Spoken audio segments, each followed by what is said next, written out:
Hi friends, welcome back to another episode of Generation Tech. So, you guys ever wonder what's underneath the mask of a Tusken Raider? As a kid, I always did. Like, what does Master Chief look like underneath his helmet? What does Tim the Toolman Taylor's weird neighbor Wilson look like behind the fence? The Tusken Raiders were just another bullet point on my list of weirdos to unmask. But to begin this epic quest of unmasking, we must first ask ourselves, why do Tusken Raiders wear the mask in the first place? Well, Tatooine is a planet of extremes. During the day, it's constantly bombarded by the heat of two suns and scoured by harsh, dry winds. At night, temperatures can drop to below freezing. On top of that, a lack of water makes life incredibly difficult. Therefore, it was for survival that Raiders dressed the way they did. Varying a bit from tribe to tribe, all Tusken Raiders wore goggles to shield their eyes and wore filters to cover their noses and mouths.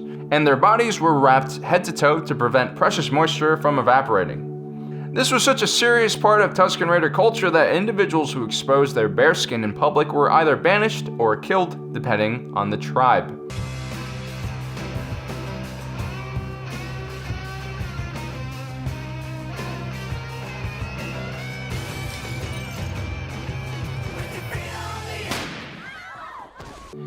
The only times that Tusken Raiders were allowed to uncover themselves were during special occasions like childbirth or their wedding night, and in the privacy of their own tent next to their mate, which is probably why not a lot of people have seen Tusken Raiders unmasked. We do know for a fact that two humans, Jedi Knight Sharad Het and his son Asharad Het, were members of the Tusken Raiders. Both of the Hets had won the respect of the Tusken Raiders through their combat skills, and would go on to lead a tribe.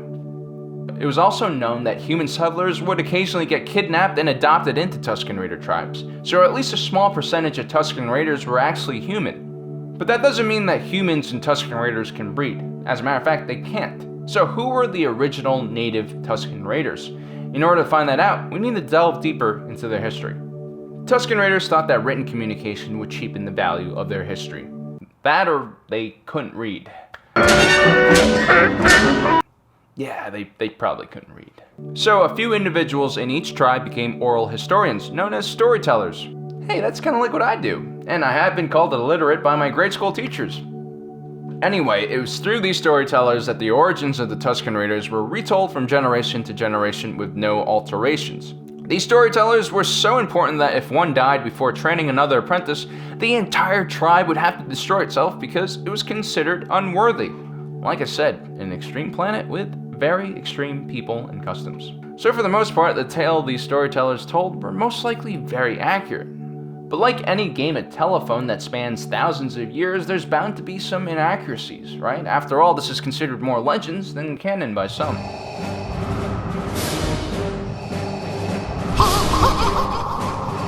tell the story of the Tusken Raiders, we must go to the beginning, the way beginning. You see, Tatooine is one of the oldest planets in the entire galaxy, and believe it or not, it was once covered in large oceans and lush jungles. The native species were known as the Kumumga. They were technologically advanced and had begun colonizing nearby star systems. This unfortunately drew the attention of the evil Rakatan Infinite Empire.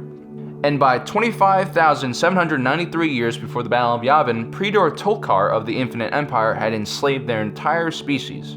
Around this time, the Rakatan Civil War started between the Rakatans and the species of their occupied worlds. The Kumkumga were one of them. At the same time, a terrible plague hit the Rakatans, which severed them from the Force.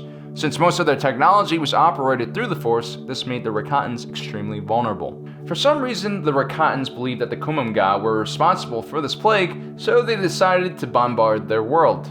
This bombardment destroyed the planet's surface and turned it into glass, which eventually crumbled into sand. The Kumumga, however, were prepared for such an event and had taken refuge in many of the cave systems across the planet.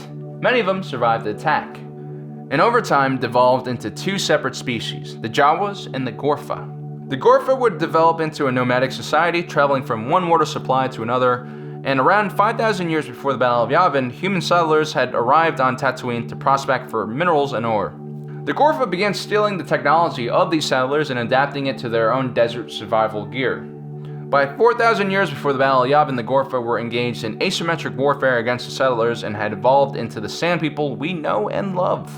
And that is the story of the Tusken Raiders and who they are behind their masks. I believe that their story is extremely important and imparts a very important lesson and moral that we can all learn from. You see, any advanced civilization can become a backwards, barbaric, nomadic species that worships order if they lose access to their technology.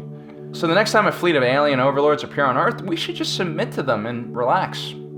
Just kidding, guys. They're already here, and if you're watching this, you are the Resistance. I mean, you are Generation Tech.